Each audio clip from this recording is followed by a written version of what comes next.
Поглянь, вроде.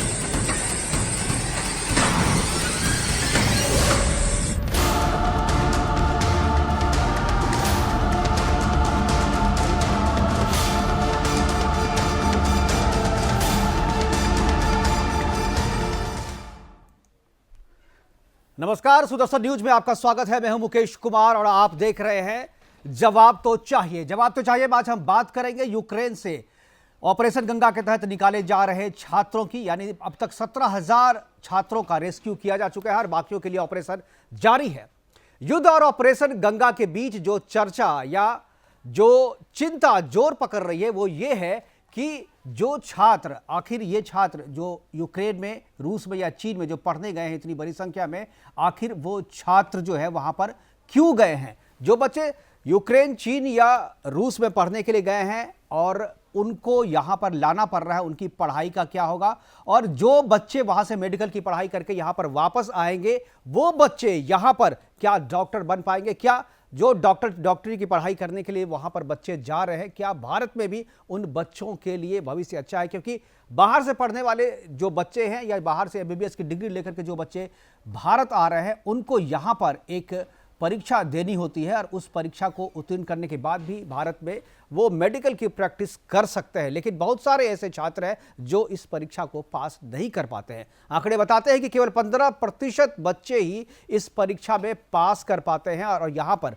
भारत में मेडिकल की प्रैक्टिस करने के लिए एलिजिबल हो पाते हैं। करेंगे इसी पर चर्चा और बहुत सारे सवाल है कि क्या सरकारी मेडिकल कॉलेज में एडमिशन से चूकने वाले छात्रों के पास डॉक्टर बनने का यही एकमात्र रास्ता है कि वो यूक्रेन, चाइना या दूसरे देशों, रूस जैसे दूसरे देशों में जाएं और वहां पर एडमिशन लें? और क्या भारत के प्राइवेट कॉलेजों की संख्या या भारत के जो प्राइवेट मेडिकल कॉलेज है, क्या उसकी फीस इतनी ज़्यादा है कि जो छात्र नीट की परीक्षा में पास नहीं कर पाते हैं वो प्राइवेट कॉलेजों में दाखिला भी नहीं ले पाते हैं? क्योंकि प्राइवेट कॉलेजों की फीस जो है वो आम छात्रों की पहुंच से बाहर है।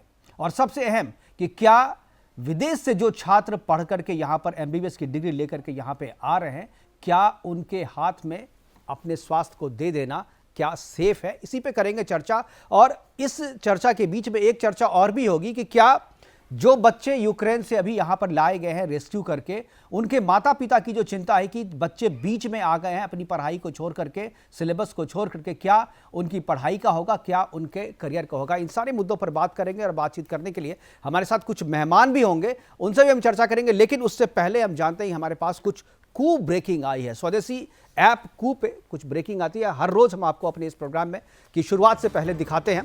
तो पहला जो कू है हमारे पास स्वदेशी ऐप कू का जो पहला कू है वो उत्तर प्रदेश के मुख्यमंत्री योगी आदित्यनाथ का है। उन्होंने कू किया है कि जनपद मऊ की सुशासन प्रिय जनता ने दगाबाजों, दंगाबाजों और धमकीबाजों को कठोर सबक सिखाने का निर्णय लिया है। यहाँ उमड़ा प्रचंड जनसैलाब भाजपा की विराट विजय का मार्ग प्रशस्त करता है। यहाँ हर बूथ पर माफियावादी, घोर परिवारवादी बुरी तरीके से हारेंगे। धन्यवाद मऊ वासियों। तो योगी आदित्यनाथ का ये कू है। और योगी आदित्यनाथ के बाद राष्ट्रीय प्रवक्ता बीजेपी के गौरव भाटिया का जो कू है वो मैं आपको बता रहा हूं कि भाजपा के लिए आतंकवादियों और अपराधियों का कोई धर्म नहीं होता, लेकिन सपा नवाब मलिक की गिरफ्तारी के मुद्दे को धर्म के चश्मे से देख रही है। गौरव भाटिया का ये कू है। स्वदेशी ऐप पर गौरव भाटिया काफी एक्टिव है, योगी आदित्यनाथ भी काफी एक्टिव है और रोज करीब 2 या 4 कू वो करते हैं। उनके बाद अभी अगला कू बिहार कांग्रेस का है, राजनीतिक दल है। और मिस्टर प्राइम मिनिस्टर, हमारे लोगों की रक्षा करो, हमारे छात्रों की रक्षा करें, हमारे राष्ट्र की रक्षा करो, अपना कर्तव्य का पालन करें। ये बिहार कांग्रेस की तरफ से ये कू किया गया है। और बीजेपी के बाद कू भी बड़ी संख्या में कांग्रेस के नेता भी कू कर रहे हैं। और अगला कू है बीजेपी के सांसद राधा मोहन सिंह का। उन्होंने कहा कि विदेश में रह रहे देश के प्रत्येक नागरिक की सुरक्षा के लिए प्रतिबद्ध मोदी सरकार। यशस्वी प्रधानमंत्री आदरणीय मोदी जी के नेतृत्व में यूक्रेन में फंसे भारतीय छात्रों की सुविधा के लिए विदेश मंत्रालय ने 24x7 हेल्पलाइन शुरू की है। और राधा मोहन सिंह के बाद से अगला कू है वो वी मुरलीधरन का है, केंद्रीय राज्य मंत्री हैं। इन्होंने भी यूक्रेन पर अपना कू किया है कि तीसरे दिन यूक्रेन में फंसे छात्रों के माता पिता के साथ मेरी बातचीत जारी है। यह देखकर खुशी हुई कि कई माता पिता राहत महसूस कर रहे हैं कि उनके बच्चे पश्चिमी सीमा पर चले गए या पड़ोसी देशों में चले गए। हम अपने प्रयास तब तक जारी रखेंगे जब तक सभी लोग सुरक्षित भारत वापस आ नहीं जाते हैं।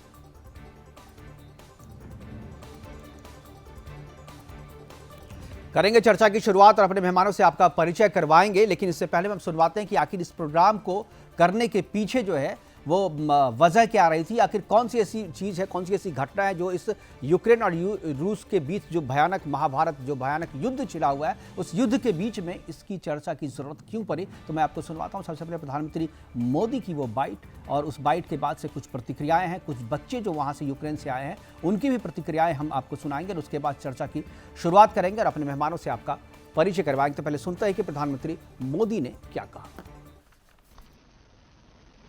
आज हमारे बच्चे पढ़ने के लिए, खास करके मेडिकल एजुकेशन के लिए, दुनिया के छोटे छोटे देशों में जा रहे हैं।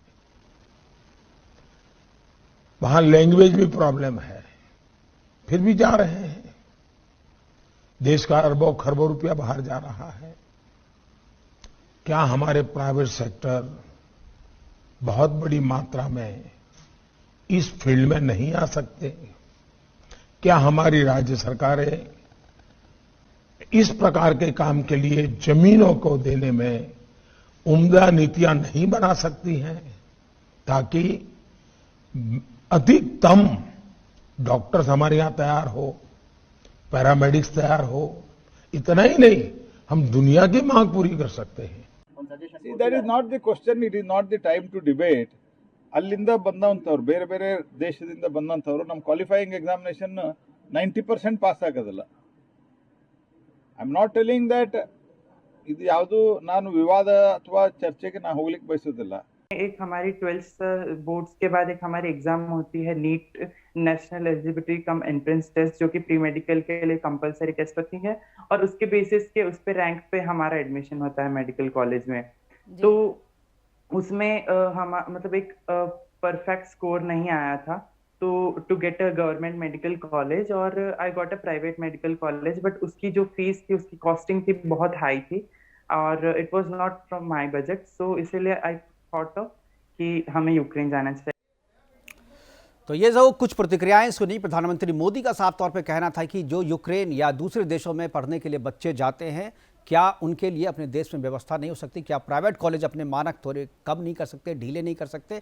क्या राज्य सरकारें मेडिकल कॉलेज बनाने के लिए जो ज़मीन देनी होती है, उस ज़मीन को देने की प्रक्रिया को और सरल नहीं किया जा सकता है? तो बहुत सारे ऐसे कारण, इन्हीं सब चीज़ों पर बात करेंगे। हमारे साथ दो मेहमान जुड़ गए हैं। डॉक्टर देवराज राय है, IMA के पूर्व महासचिव है, उनसे हम बात करेंगे। और इसके अलावा हमारे साथ डॉक्टर राजेश पारीक है, निदेशक हैं जसलोक हॉस्पिटल मुंबई के। दोनों मेहमानों का स्वागत है और चर्चा की शुरुआत मैं राजेश पारीक जी, मैं आपसे करना चाहूंगा। ये जो पूरा मसला है, ये आप सब कोई देख रहे हैं, अभी यूक्रेन और रूस के बीच में जो चल रहा है, लेकिन इस युद्ध में रूस और यूक्रेन के लोग तो पिस ही रहे, लेकिन भारत के जो छात्र यूक्रेन में पढ़ने के लिए गए थे वो भी इसमें पिस रहे हैं, और उससे ज़्यादा जो उनके अभिभावक यहाँ भारत में हैं वो भी पिस रहे हैं, क्योंकि उनको चिंता है कि उनके बच्चे जो बीच पढ़ाई को छोड़ करके बीच में चले आए हैं, वापस आ गए हैं, उनकी पढ़ाई का क्या होगा, उनके करियर का क्या होगा। और इस बीच जो प्रधानमंत्री ने जो बात कही है, जो प्रहलाद जोशी जी ने कहा है, और उसके बाद जो कुछ छात्रों ने भी कहा है, उस पर हम चाहते हैं कि आप अपनी प्रतिक्रिया दें और अपनी राय रखें कि क्या सही में मेडिकल की पढ़ाई की जो गुणवत्ता यूक्रेन में है, क्या वो गुणवत्ता इस लायक नहीं है? क्या उसके मानक इतने कमजोर हैं कि भारत में जो परीक्षा ली जाती है वो परीक्षा वो पास नहीं कर पाते और यहाँ पर प्रैक्टिस नहीं कर पाते? और क्यों यहाँ के छात्रों को जो नीट नहीं कर पाते उनको यहाँ के प्राइवेट कॉलेजों में एडमिशन नहीं मिल पाता, और क्यों उन्हें भारत छोड़ करके विदेश में यूक्रेन, रूस या चीन जैसे देशों में जाना पड़ता है? देखिए, इसमें एकदम साफ साफ डिमांड और सप्लाई का जो गैप रहता है जी, मेडिकल स्टूडेंट्स में भी और डॉक्टरों में भी, ये एक ही कारण है जी। अभी हम देखेंगे तो हर साल 16 लाख स्टूडेंट्स मेडिकल कॉलेज में जाना चाहते हैं, बिल्कुल, लेकिन उनके लिए करीब आधे ही सीट्स है, करीब 90,000 के आसपास सीट्स है। बिल्कुल, हमारे देश में 818 मेडिकल कॉलेजेस हैं, उसमें से करीब 540 गवर्नमेंट के कॉलेजेस हैं और बाकी के हैं जो प्राइवेट हैं। तो एक तो ये बड़ा गैप होता है, यानी आधे स्टूडेंट्स को सीट ही नहीं है, गवर्नमेंट में भी नहीं है और प्राइवेट में भी नहीं है। और ऐसा नहीं है कि ये लोग बहुत कमजोर हैं, नीट एग्जाम बहुत ही कॉम्पिटिटिव है, मल्टीपल चॉइस की है। कभी कभी स्टूडेंट्स 1-2 मार्क से उनका सीट चला जाता है। तो ये स्टूडेंट्स पढ़ना चाहते हैं और इसलिए वो फॉरेन जाते हैं। हर साल भारत में से करीब 25,000 स्टूडेंट फॉरेन जाते हैं। अभी ये यूक्रेन जैसे देशों के लिए भी बहुत अच्छा रहता है, क्योंकि उनके देश में ये इनकम आ जाता है।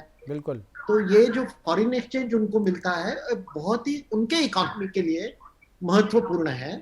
तो हमारे स्टूडेंट चाहते हैं, क्योंकि यहाँ उनके लिए मेडिकल कॉलेज की सीट नहीं है और वहाँ उनको खुले हाथ से वेलकम करते हैं और उतना एक्सपेंसिव भी नहीं है वहाँ जाके पढ़ना, तो इसलिए हमारे स्टूडेंट्स वहाँ जाते हैं। बिल्कुल, लेकिन एक चीज़ है, मैं आपसे भी जानना चाहूँगा, डॉक्टर देवराज जी से भी जानना चाहूँगा कि जो बच्चे यूक्रेन से, चीन से, रूस से पढ़ के आते हैं और उनको यहाँ पर FMG की जो परीक्षा क्लियर करनी पड़ती है, और जो आंकड़े बताते हैं, जो केंद्र सरकार का जो आंकड़ा है उसमें केवल 14% भी पूरे नहीं है, 14 पॉइंट समथिंग है जो यहाँ पर करते हैं। 15% भी छात्र नहीं पास कर पाते हैं, लेकिन वो डॉक्टरी में जितनी पढ़ाई में जितना जो खर्चा करना होता है वो कर चुके होते हैं, जो समय उन्हें गंवाना होता है वो समय गंवा चुके होते हैं, और बदले में उनको भारत में आकर के फिर वही चीज़ है जहाँ से शुरू किए थे वहीं पर आके खड़े हो जाते हैं। तो क्या आपको लगता है कि ऐसे लोगों के लिए या तो आप उनको वहां जाने से पहले रोके, यहाँ पर व्यवस्था कीजिए, या ये जो FMG की परीक्षा क्लियर करने की एक बाध्यता है उस बाध्यता में कुछ ढील की जाए? जसलोक, आप मुझसे पूछ रहे हैं? नहीं, मैं दोनों से, लेकिन पहले देवराज जी से जानना चाहूंगा। देवराज जी, पहले तो सबसे प्रथम मैं ये कहूंगा कि जो आपने इश्यू उठाया है बहुत ही रोचक भी है और बहुत ही जरूरी भी है। हमारे देश की जो शिक्षा पद्धति है वो हमको बहुत चैलेंज भी करती रहती है। और जहां तक मेडिकल एजुकेशन का सवाल है, आज की तारीख में विश्व के अंदर हिंदुस्तान का नाम टॉप पे गिना जाता है मेडिकल एजुकेशन और मेडिकल क्लिनिक की वजह से, और हमारे डॉक्टर्स, इसीलिए हिंदुस्तान आज मेडिकल हब बन रहा है। अब सवाल आता है कि एजुकेशन के बारे में, जैसे अभी डॉक्टर साहब बता रहे थे कि 14 लाख बच्चे PMT के अंदर, प्री मेडिकल टेस्ट के अंदर बैठते हैं, जिसके अंदर सिर्फ 60,000 या 68,000 करीब सीटें हैं इस वक्त हमारे पास। आप ये मान लो 40-60 गवर्नमेंट कॉलेजेस हैं और प्राइवेट मेडिकल कॉलेजेस हैं।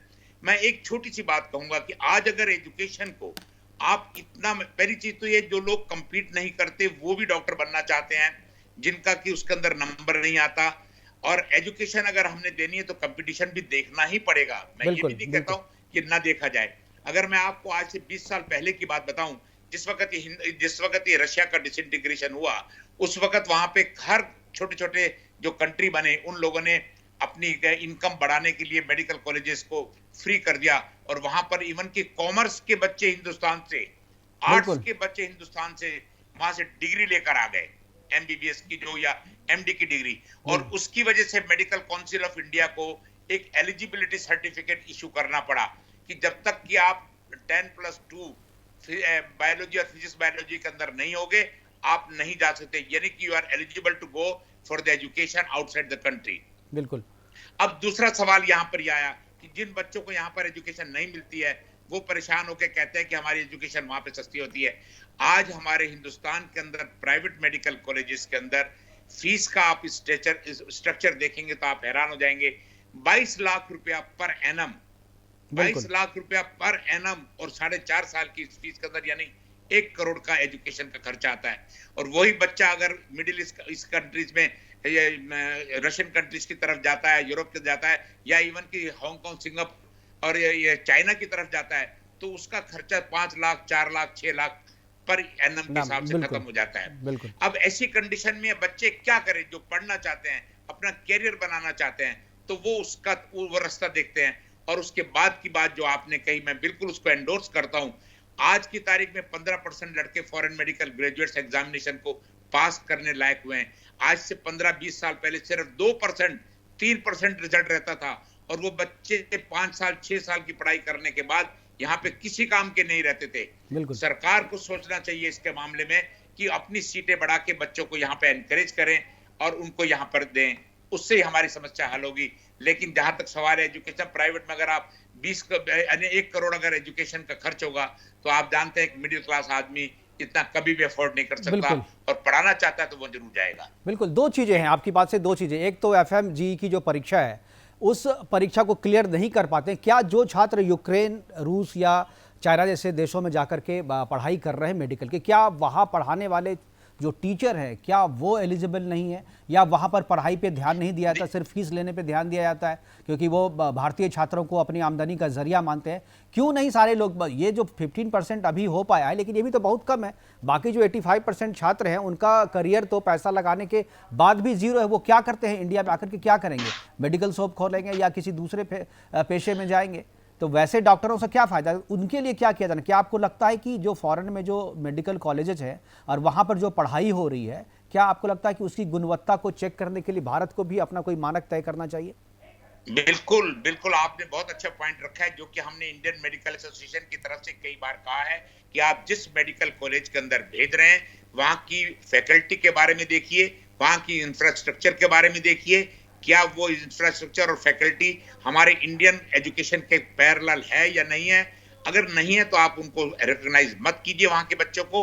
और उसके बाद से दूसरी बात मैं बता दूं, अगर जो बच्चा यहाँ से रशिया जाता है, चाइना जाता है, 2 साल तो उनको उनकी लैंग्वेज में पढ़ने में लग जाते हैं, और जो कुछ वहां पढ़ाने वाले उनको उनकी लैंग्वेज में पढ़ाते हैं, उनकी इंग्लिश उस हिसाब की नहीं जो हम हिंदुस्तान के अंदर पढ़ते हैं। हमारे यहाँ का टीचर हर चीज को आराम से समझा देता है, वहां वाले को अपनी लैंग्वेज में समझाना पड़ता है, तो हमारा बच्चा वहां पे समझ नहीं पाता है। इस वजह से वो जो पढ़ के आता है डिग्री उनको दे देते हैं, क्योंकि वहां पढ़े हैं वो 5 साल तक, लेकिन वो हिंदुस्तान में आकर, अपने देश में आकर इस लायक नहीं रहते कि वो आकर प्रैक्टिस करें, क्योंकि लाइसेंस मेडिकल काउंसिल के अंदर उनका रजिस्ट्रेशन जरूरी है, और रजिस्ट्रेशन तभी होगा जब वो एग्जाम पास कर लेंगे। और उनके इवन की इंटर्नशिप भी नहीं कर पाते कई बार। बिल्कुल।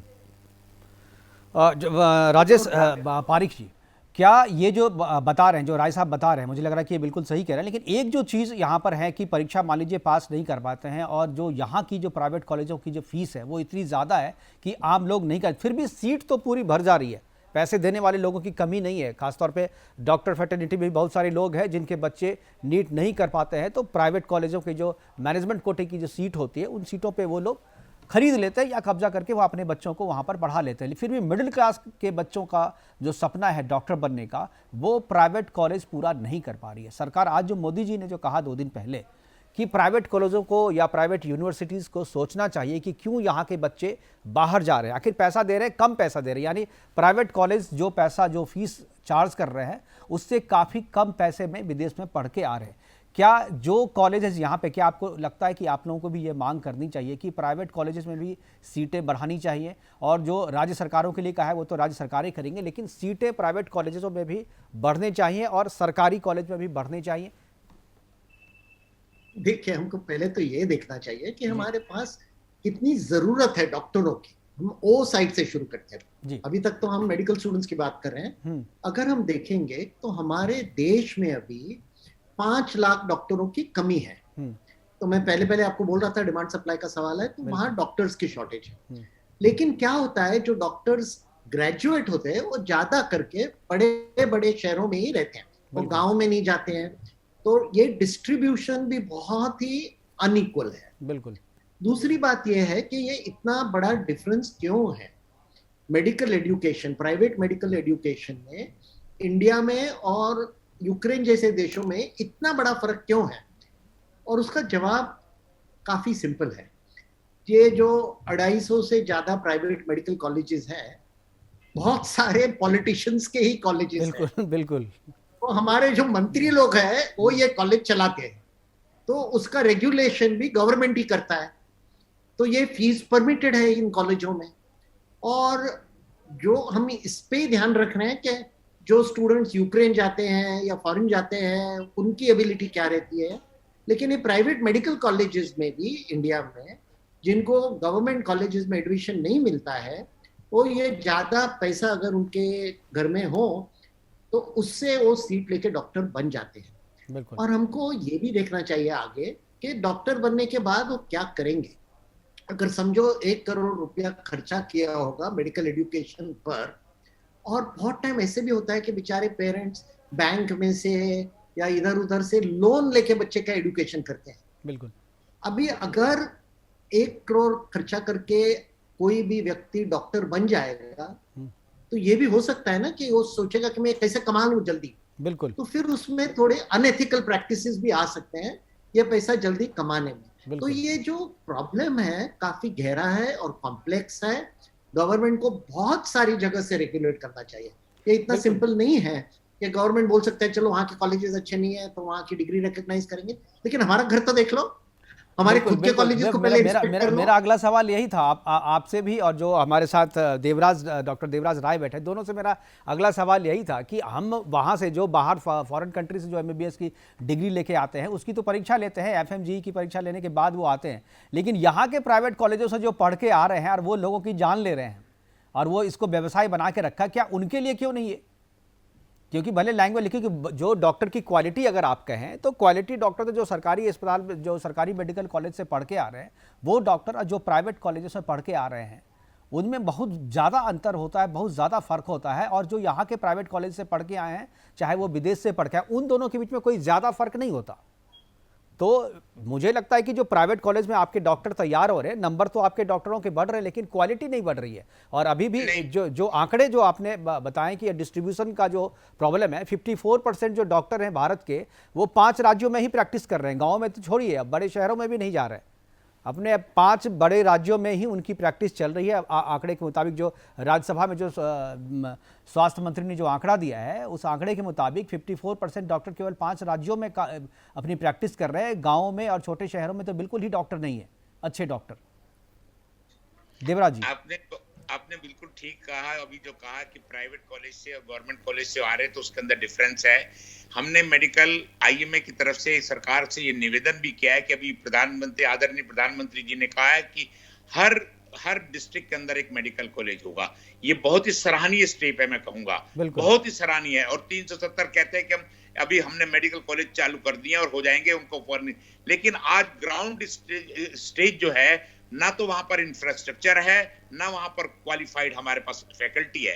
जब फैकल्टी नहीं होगी, हमारे पास इंफ्रास्ट्रक्चर नहीं होगी, तो अधपढ़े डॉक्टरों का हमको कोई फायदा नहीं होगा।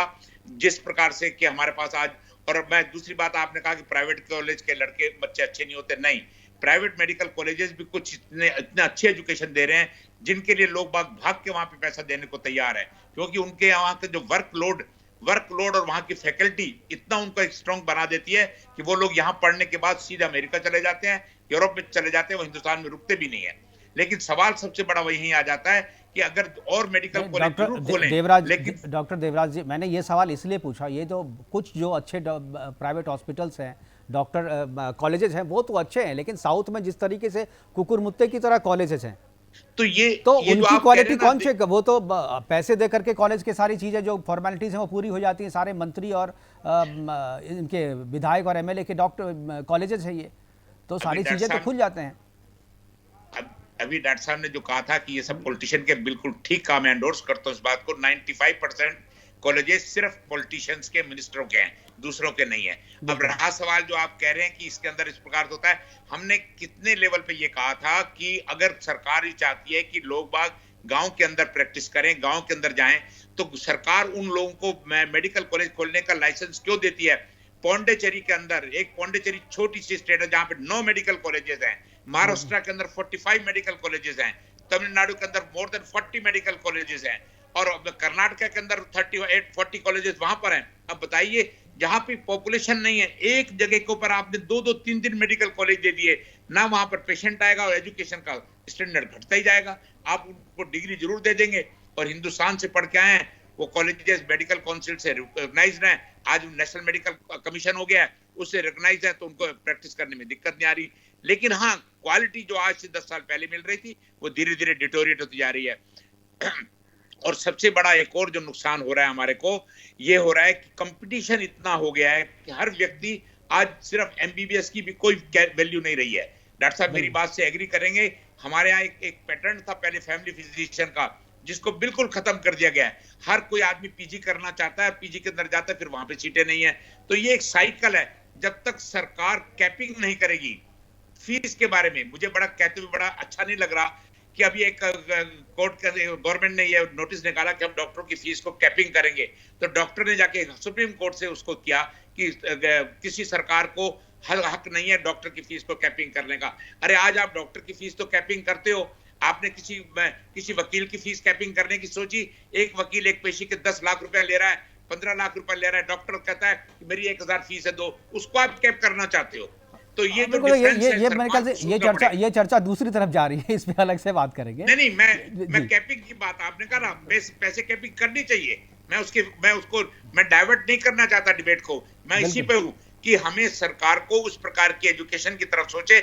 सरकार ने अगर मेडिकल कॉलेज को ये नया खोलना है तो किसी शहर में उसको परमिशन ना दे, कहे कि आप रिमोट एरिया में जाके खोलिए, अपनी फैकल्टी पूरी कीजिए, उसके बाद पढ़ाइए। तो बच्चे जो वहां के एडमिट होंगे तो वहां पे काम भी करेंगे, वहां पे रहेंगे। आप कॉलेजेस कहीं भी खोलिए, आप जो बच्चे पढ़ के आएंगे उनको कहिए कि आप जो होंगे वो, ऐसा मेरे ख्याल से रूल भी है, बिहार सरकार ने ये रूल लगाया है अपने यहाँ की, जो भी, और मेरे ख्याल से देश में भी ये नियम है, आपको बेटर पता होगा डॉक्टर साहब, कि जो भी बच्चे पढ़ के आते हैं, जो रूरल एरिया में 2 साल या 3 साल उनको सर्व करना होता है, ये तो नियम है। हमने इसी बात के ऊपर सरकार से निवेदन, आज से 10 साल से निवेदन कर रहे हैं कि आप जिस प्रकार से आईएएस और आईपीएस है, इंडियन मेडिकल सर्विस, आईएमएस क्यों नहीं चालू कर देते? आईएमएस जिस चालू हो जाए कि कंपलसरी उसको 3 साल की पोस्टिंग रूरल में करनी पड़ेगी अगर वो गवर्नमेंट की जॉब करना चाहता है, कोई सिफारिश काम नहीं आएगी। आईएमएस क्यों नहीं चालू करते? ये प्रोसेस गवर्नमेंट के पास पिछले 20 साल से पड़ा हुआ है, और अभी भी हमने लास्ट पार्लियामेंट सेशन के अंदर भी रिक्वेस्ट किया कि आप इसको आईएमएस को चालू कीजिए, जिसके अंदर एक बाइंडिंग हो जाएगी कि जो भी व्यक्ति गवर्नमेंट की जॉब करना चाहता है 2 साल के लिए वो रूरल में जाएगा ही जाएगा, और आपकी प्रॉब्लम बिल्कुल ये ठीक है। लेकिन अभी जो चर्चा कर रहे हैं उसमें 2 चीजें हो रही है कि एक तो जो बच्चे आ गए हैं उनके 2 सवाल हमारे पास और बचे हुए। पहला सवाल ये कि डॉक्टर इनसे राजेश जी, मैं आपसे जानना चाहूँगा कि जो बच्चे बीच में पढ़ाई छोड़ करके आ गए यहाँ पे, उनकी डिग्री, अब ये कब युद्ध खत्म होगा, कब स्थिति नॉर्मल होगी और कब बच्चे वहाँ जा करके फिर से अपनी पढ़ाई पूरी करेंगे? ये बच्चे तो यहाँ आकर के फंस गए। अगर ये लंबा खिंचता है तो मुझे लगता है कि इनको ड्रॉप भी 1-2 सेमेस्टर जो है पीछे चले आएंगे। क्या होगा इनका भविष्य? क्या इनको भारत में फिर से प्राइवेट कॉलेज में इस लेवल पे एडमिशन मिल पाएगा? लेटरल एंट्री की बात करते हैं लोग, क्या वैसे बच्चे जो बीच में छोड़ के आ गए हैं उनके लिए लेटरल एंट्री का कोई प्रावधान होना चाहिए? ये इतना आसान नहीं है जी। अगर समझो हमने लैटरल एंट्री क्रिएट की और ये मेडिकल स्टूडेंट्स आ गए, एक तो बहुत बड़ा कल्चरल डिफरेंस रहेगा। बिल्कुल, जैसे हमको डॉक्टर राय साहब ने बताया, ये लोग रशियन, यूक्रेनियन में सीख रहे थे, उनका स्टाइल ऑफ एजुकेशन अलग रहता है, उनका डिवीजन, जो सेमेस्टर का डिवीजन होता है वो अलग रहता है, और जो स्टूडेंट्स इधर है वो भी डिस्टर्ब हो जाएंगे।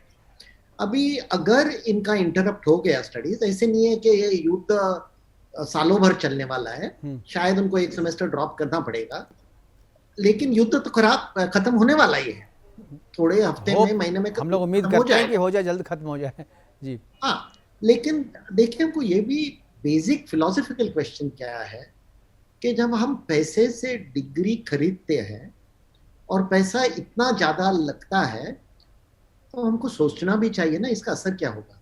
देखिए मैं खुद 74 में जो हमारे GS medical college, KEM hospital, जो बम्बई के और इंडिया के amongst the top most medical college है, एक बार ऐसे होता था कि जो ईसीएफएमजी एग्जाम रहती है अमेरिका जाने के लिए, उसमें एशिया के सबसे अच्छे रिजल्ट्स जीएस मेडिकल केईएम से आते थे। अभी उधर मेरा पूरा एजुकेशन, 5 साल का एजुकेशन 10,000 रुपये में हुआ, मेरी फीस टोटल 10,000 रुपये थी। उसके ऊपर मेरे को स्कॉलरशिप मिली, मेरे को 25,000 की स्कॉलरशिप मिली, तो 15,000 रुपए मेरे बुक्स के लिए, इसके लिए गए। बिल्कुल। तो अभी आप देखिए जो डॉक्टर 10,000 रुपया खर्चा करके, मेहनत करके प्रैक्टिस करेगा, उसका पर्सपेक्टिव क्या होगा, उसकी दिशा किधर रहेगी? और जो आदमी 1 करोड़ खर्चा करके, वो भी बेचारे स्टूडेंट का खुद का पैसा नहीं है। बिल्कुल, डॉक्टरी के पैसे में जो सेवा भाव है, वो सेवा भाव कहीं रहेगा नहीं। अगर आप 1 करोड़ रुपया देकर के आप डिग्री लाए हैं तो सबसे पहले आपका मिशन होगा कि पहले 1 करोड़ वापस कैसे आ जाए हमारे। तो ये तो बहुत बड़ी समस्या है। बिल्कुल, ये बिल्कुल बहुत बड़ी बात, बहुत अच्छी बात कही आपने। और एक चीज़ मैं और जानना चाहूँगा, और ये समस्या अभी है कि मान लीजिए जो बच्चे वहाँ से पढ़ के आ रहे हैं वो एफएमजी की परीक्षा पास नहीं कर पा रहे, क्या यूक्रेन में, रूस में, या जिस किसी भी देश से वो एमबीबीएस की डिग्री लेकर के आए हैं, क्या उस देश में उनकी नौकरी मिलेगी उनको? क्या वहाँ अगर वो प्रैक्टिस करना चाहें, मान लीजिए भारत में नहीं हो पाते, तो फिर वो जाकर के यूक्रेन में ही करे, चीन में ही करे, रशिया में ही करे? आपने बहुत अच्छी बात, कुछ कंट्रीज के अंदर जो वहां पे बच्चे पढ़ रहे हैं उनको यूरोप में सर्विस, उनका लाइसेंस वहां पे मिल जाता है और वो वहां पे जम जाते हैं, वहीं पर प्रैक्टिस करने लग जाते हैं या उनको वहां पे गवर्नमेंट की जॉब मिल जाती है। लेकिन सवाल आ जाता है हमारे देश के अंदर जो लौटना चाहते हैं, और ये वाकई में बड़ी दयनीय स्थिति है। 18,000 20,000 बच्चे जो मेडिकल कॉलेज के यूक्रेन से आ रहे हैं, और मेरे जिस प्रकार से यूक्रेन और रशिया का, रूस का जो वार चल रहा है, ये अभी खत्म भी हो गया तो 1 साल लग जाएगा उनको नॉर्मल कंडीशन में आने में। जो कंडीशन हो गई है, अब बच्चे 1 साल तक घर पे बैठे रहेंगे, क्या होगा? हिंदुस्तान के अंदर उनको कोई लेटरल एंट्री देगा नहीं, वो जा नहीं सकते, ना इतनी वहां पे सीटें हैं, उनका कैरियर वाकई में बहुत मुश्किल में पड़ जाएगा, जिसका हमको भी चिंता है और हम उनकी सहानुभूति बिल्कुल हर हालत में कुछ ना कुछ इसका वे आउट निकालना चाहिए। बिल्कुल कि वहां के कॉलेजेस के अंदर इंफ्रास्ट्रक्चर दो या उन बच्चों के लिए कुछ यहाँ पर दूसरा इंतजाम किया जाए, नहीं तो ये समस्या बहुत ही ज्यादा होगी। अभी तो यूक्रेन की बात हो रही है, हो सकता है थोड़ा और भी कहीं ऐसी परेशानी आ जाए। बिल्कुल। एक सवाल जो मेरा लगता है कि दोनों डॉक्टर राजेश पारीख है, डॉक्टर राजेश पारीख का नाम ही काफ़ी है, लोग बड़े डॉक्टर हैं, लोग जानते रहे डॉक्टर राजेश पारीख है, इनसे कोई नहीं पूछता जो भाई डिग्री आपने कहाँ से ली है, कहाँ से पढ़ाई की है, इनके बारे में लोग गूगल कर लेते हैं। लेकिन बहुत सारे डॉक्टर ऐसे हैं जिनके बारे में लोग नहीं जानते, वो बड़े बड़े अपने बोर्ड लगा करके अपना बैठ करके क्लिनिक चला रहे हैं वहाँ पे, लेकिन वो जानते नहीं उन्होंने पढ़ाई कहाँ से की है, उन्होंने डिग्री कहाँ से ली है, पीजी कहाँ से किया है, किसी को उसके बारे में कोई जानकारी नहीं होती। सीधा लिख देते हैं MBBS MD फला फला लिख दिया उसमें। क्या जो मरीज़ हैं या जो लोग उनके पास जाते हैं, क्या उनको ये अधिकार, ये बिल्कुल मैंडेटरी करना चाहिए कि भाई आपने जहाँ से डिग्री ली है, आपने जहाँ से MBBS किया है, जहाँ से PG किया है, आपको वो सारी चीज़ें अपने बोर्ड पे लिखना होगा और इसको मैंडेटरी करना होगा, ताकि जब लोग जाए, यानी अगर आप मैंडेटरी नहीं कर रहे हैं तो लोग ये पूछे जा करके जो डॉक्टर साहब हम आपके पास आ तो गए हैं अपनी जान आपकी हथेली पे रखने के लिए, लेकिन आप तो बताइए तो जो आपने डिग्री कहाँ से ली है। जी ये बहुत ही महत्वपूर्ण है, क्योंकि मुकेश जी ऐसा भी होता है कि कोई लोग सिर्फ कंपाउंडर थे, यानी बिल्कुल मेडिकल ट्रेनिंग नहीं, डिग्री नहीं, कुछ नहीं, कंपाउंडर थे जी, फिर वो कोई मेडिकल सोसाइटी के मेंबर हो जाते हैं, जैसे समझो रॉयल सोसाइटी ऑफ हेल्थ है, बिल्कुल, और रॉयल सोसाइटी ऑफ हेल्थ का नर्स भी मेंबर हो सकती है, एक अटेंडेंट भी मेंबर हो सकता है, कंपाउंडर भी मेंबर हो सकता है, तो फिर वो लोग को मेंबरशिप खरीद लेते हैं, वो हर साल उसकी फीस भरनी पड़ती है, लेकिन वो एक बार खरीद लेते हैं। फिर FRSH लंदन लिखते हैं, क्योंकि सोसाइटी लंदन में है, FRSH लंदन लिख के बोर्ड पे लगा देते हैं। MBBS भी डिग्री नहीं है, MD तो छोड़ दो, बिल्कुल, और सीधा FRSH लंदन लगा देते हैं। तो फिर गांव में क्या होता है, जहाँ इतना एजुकेशन नहीं है, गरीब लोग सोच लेते हैं कि भाई ये तो लंदन की डिग्री लेके आया है ये आदमी। तो आप जो बोल रहे हैं बहुत महत्वपूर्ण है कि लोगों को जानना चाहिए, बताना चाहिए कि कहाँ की डिग्री है और कौन सी डिग्री है आपके पास। बिल्कुल, क्योंकि अभी जो आंकड़ा जो सरकार ने, केंद्र सरकार ने जारी किया है, उसमें कहा है कि 57% डॉक्टर जो है जो यहाँ प्रैक्टिस कर रहे हैं फर्जी हैं। तो भाई ये मैं आपको दिल्ली का एक पिक्चर देना चाहता हूँ, आपको आश्चर्य होगा। आज से 20 साल पहले मैं आपको काउंटिंग करके दे रहा हूँ, आज से 20 साल पहले हमने दिल्ली सरकार को ये लिख के दिया था कि दिल्ली के अंदर 40,000 डॉक्टर झोला छाप, यानी अनक्वालिफाइड, जो कुछ जिनके पास कोई डिग्री नहीं है, RMP लिखते हैं, रजिस्टर्ड मेडिकल प्रैक्टिशनर, पता नहीं किस सोसाइटी से कुछ ले आते हैं, और RMP इतना मिसनोमर हो गया है। RMP सिर्फ कौन लिख सकता है? डॉक्टर पारिक लिख सकता है या राय लिख सकता है, because we are registered medical practitioner. कहां से आते हैं? Our education is registrable in the Medical Council of India. Those person whose education is registrable in medical council, they can only write RMP। लेकिन तो ये तो जिम्मेदारी राय साहब ये इंडियन मेडिकल एसोसिएशन की भी बनती है। आप लोगों में भी राजनीति ज्यादा होती है, काम की बातें कम होती हैं, आपके एसोसिएशन में भी राजनीति बहुत है। कह रहे हैं, अगर ऐसी बात नहीं कह रही है, हमारे यहाँ राजनीति होती है तो काम भी अगर पूरे सरकार के साथ, ये तो इतने दिन से आप लिस्ट बना करके दे रहे हैं, आपने एक भी मैंने नहीं देखा कोई एजिटेशन किया हो या जाकर के आपने प्रधानमंत्री से मिला हो। आप जाकर के एक ज्ञापन दे देते हैं और अब चर्चा होती है तो बताते हैं कि मैंने दिया। आपको मजबूर करना चाहिए सरकार को। अगर हमने सरकार के जंतर मंतर पर न जाने कितने हमने प्रदर्शन किए हैं, उसके बाद मैं आपको बता दूं हमारा ये केस आखिरी स्टेज पर आ गया है, सुप्रीम कोर्ट में पिछले 5 साल से चल रहा है। हमने सिर्फ यही कहा कि जो डॉक्टर जिस क्वालिटी के अंदर पढ़ के आया उसको उसकी प्रैक्टिस करने दी जाए झोला छाप के ऊपर। और सरकार ने कानून भी बना रखा है, कोई भी जो अनक्वालिफाइड आदमी कोई दवाई नहीं लिख सकता, लेकिन कोई एक्शन नहीं होता है। ये एक ऐसा इशू आप मुझसे कह रहे हैं जिसके ऊपर मैं आपको पूरे एविडेंसेस दे सकता हूँ। नहीं पता, आपसे पहले भी मेरी बातचीत हुई, आप बहुत काम कर रहे हैं मुझे पता है, लेकिन काम ही कर रहे हैं, इशू को उठा रहे हैं, आप ही कह रहे हैं 10 साल से उठा रहे हैं। 10 साल से अगर कुछ नहीं हुआ तो लोग तो रिजल्ट भी पूछेंगे ना कि आप 10 साल से कर रहे हैं। मैं आप देखिए, बिल्कुल सरकार को, हमारा फर्ज है सरकार को सारी चीजों को बताने का। सरकार को एक एक चीज लिख देते हैं, सरकार को वही मजबूरी आ जाती है, उनके पास वोट बैंक की तरफ जाती है सरकार। जो पॉलिटिशियंस हैं, जितने मेडिकल कॉलेज चलाते हैं, वो किसी चीज को होने नहीं देंगे। अभी बीच में आपको पता है, बीच में ये प्रकार की बात चली जो कि हमने एसोसिएशन की तरफ से ऑब्जेक्शन उठाया कि जो फार्मासिस्ट है उसको परमिशन दे दो दवाइयां लिखने की, जो फिजियोथेरेपिस्ट है उसको भी डॉक्टर बना दो। तो ये इस प्रकार से आप खिलवाड़ कर रहे हैं। बिल्कुल बिल्कुल बिल्कुल, ये सब चीजें हैं, मुझे पता है इन सब चीजों पे चर्चा होगी। लेकिन आज हम चर्चा कर रहे थे यूक्रेन से जो छात्र मेडिकल की पढ़ाई करके आ रहे हैं उस पर, और हमारे पास समय की कमी है। हमारे साथ जुड़ने के लिए राजेश पारीक जी आपका और देवराज जी आपका बहुत बहुत धन्यवाद, बहुत बहुत शुक्रिया, आप जुड़े और बहुत ही महत्वपूर्ण चर्चा रही। और मुझे लगता है कि जो भी बच्चे वहाँ पढ़ रहे हैं यूक्रेन में, वो आज अगर इस प्रोग्राम को देख रहे होंगे तो बहुत सारी चीज़ें उन्हें क्लियर हुई होंगी। और एक सवाल आज भी बना हुआ है कि जो बच्चे यहाँ पर पहुँच गए हैं अपनी पढ़ाई छोड़ करके, 1 साल यदि उनके पढ़ाई उनकी डिस्टर्ब होती है, 1 साल से ज़्यादा अगर ये मामला चलता है, स्थिति सामान्य नहीं होती है, तो इनका खामियाजा कौन भुगते हैं? क्या केवल छात्र ही इसके लिए जिम्मेदार हैं, या सरकार या पॉलिसी मेकर जो पॉलिसी बनाते हैं वहाँ पर जाने के लिए, भेजने के लिए, क्या वो भी जिम्मेदार हैं? और क्या इन्हें इनकी जो हानि हो रही है क्या उसको कंपनसेट भी करेगी सरकार? फिलहाल अभी के लिए इतना ही, दीजिए इजाजत, नमस्कार।